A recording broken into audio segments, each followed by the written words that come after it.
All right, another rough week for the New York Giants. They fall to the Washington Commanders 29-21 at MetLife Stadium. It was cold, it was frigid.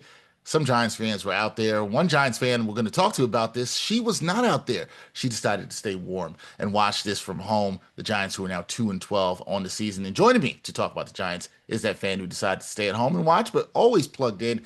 Adrianna Iafallo joins us here. Adrianna, how you doing? I'm good. How are you? Thanks for having me. Always a pleasure to talk some Giants football with you, and glad we both got to stay warm at home today and watch some football. And Adrian, tough loss for the Giants once again. And I want to try to start with some positives here for the Giants, hmm who are now 2-12 on the season. Right, Jaxon Dart. Let's talk about him because threw for two scores, threw that I would say very costly pick at the end of the first half. I would say brutal if you want to use that word. He played much better in the second half. I think the Giants did overall as well too. He's got 3 games left now in this season. What have you made of his development thus far as we're now 14 games in, and what do you want to see from him the rest of the way? I will say, I think today he did a much better job of sliding and diving. And that's one of the things that I really wanted to see him focus on. And, I agree with him and I agree with Mike Kafka. You don't want to take away the aggressiveness factor that he has because it's part of who he is and it's what makes him a good quarterback. But you got to be smart about it. And we saw a lot more of that today, which I was thrilled with. That I do think he's learning when to take the hits and kind of how to be smart about it. Like I noticed today when he took some hits, he wasn't headfirst into the ground, and sometimes you just get lucky. But I really feel like he did a better job with that. One of the other things that I wanted to see him do was trust his wide receivers a little bit and give them an opportunity to make a play because I felt like there were some instances where there were players who were wide open, and for whatever reason, he wouldn't pull the trigger. Instead, he would take off and run. So I know the wide receiver core is not great without Malik Neighbors. I understand there's some, frustrations there, and he's dealing with some guys who are not exactly reliable, which we saw today with the Darius Slayton drops. I get it from his perspective, but when the guys open, give them an opportunity to make a play. And we saw Wan'Dale Robinson with that beautiful touchdown catch. Theo Johnson made a nice grab. So he did do that in some instances, which I thought were great. So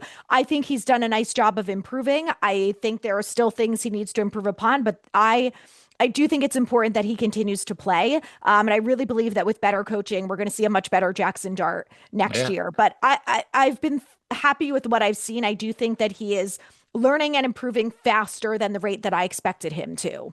Yeah, I think a lot of Giants fans would agree with that. The rate of his learning has been a lot faster, and even when he makes a mistake, seems to bounce back. Saw that today with the interception Mhm. late in the first half, and then played much better in the second half. And I do think good points about you. I know you don't want to see him take any more hits, so the sliding and diving, a little bit better than we've seen with him before.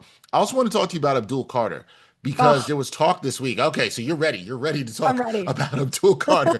There was talk this week about him having his best week of practice. And look, Adriana, when I hear that, sometimes I'm just like, okay, everybody says this. This is like at the start of the season when everybody's in the best shape they've ever been in before, right? So we Yep. know that.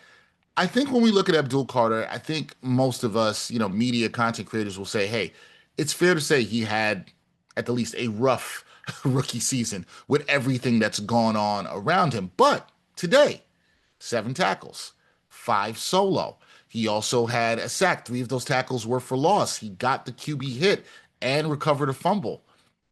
Would you say this was his best game in a Giant uniform? And then I guess also seeing this after this best week of practice, are you encouraged by what he can bring to this Giants defense going forward? Yes. I have made jokes about when Dable would come on after the post games, after they lose in all of these different ways. And I would just be like, we all know what Dable's going to say. They had a great week of practice. So whenever I hear stuff like that, it's in one ear and out the other because all I think to myself is what on earth were you doing in practice that led you to lose these games the way that you've lost them? But, I've been an Abdul Carter defender. When the Giants drafted him, I loved him coming out of Penn State, could not wait to see him in a Giants uniform. And I have been defending him week after week when I hear Giants fans say he's a bust because he doesn't have the sacks, blah, blah, blah. And you look at the stats, and I don't like to say that the stats are the most important thing, but the stats back up the fact that he is having a good season. He is a big reason as to why Brian Burns has as many sacks as he has because Abdul Carter is number one in the NFL at pressure rate. Or pressure time. He's getting there faster than Nick Benito. He's getting faster there than Chris Jones. So he needs some help closing, whatever. But today was a day where I was like, this is the Abdul Carter that we've all been waiting for, the impact player, the Micah Parsons type player that we all thought we were going to see, for the 15 weeks prior or whatever, 14 weeks prior to this week that we haven't really seen. And, the frustrating thing for me has been, I know these guys are young. I know they're in a bad situation. It's been a rough year for the Giants, the defense especially.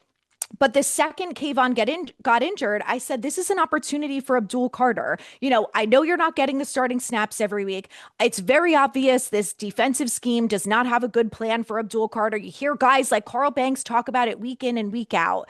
And when you don't have a plan like that for a player like that who was drafted 3 overall, he can't make as much of an impact as you would like. So I'm really happy with the way that he played today. I think as a Giants fan, you look at a game like that and you say, if we don't keep Kayvon Thibodeau past the 5th-year option or whatever, you got to be optimistic going into next year and saying with one good week of practice and 1 week where he's watching more film, he's in the building more, he apologized to his teammates and took accountability.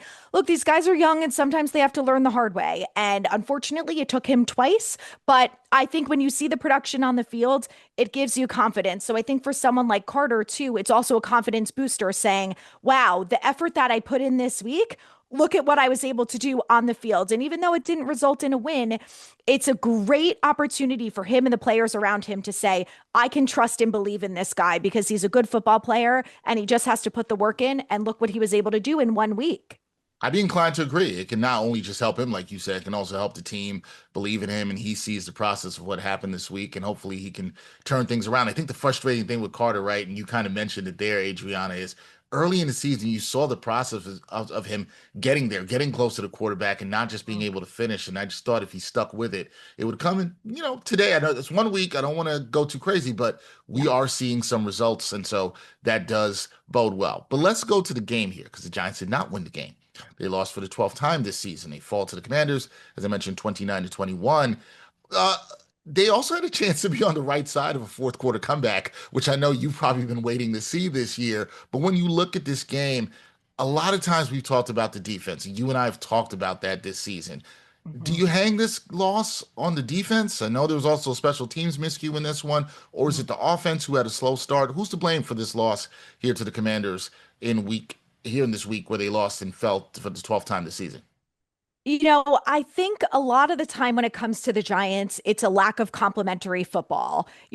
Last or the Patriots was a lot of special teams. That was the big issue, but no one else did their job. And I think this week I would put more of the blame on the offense.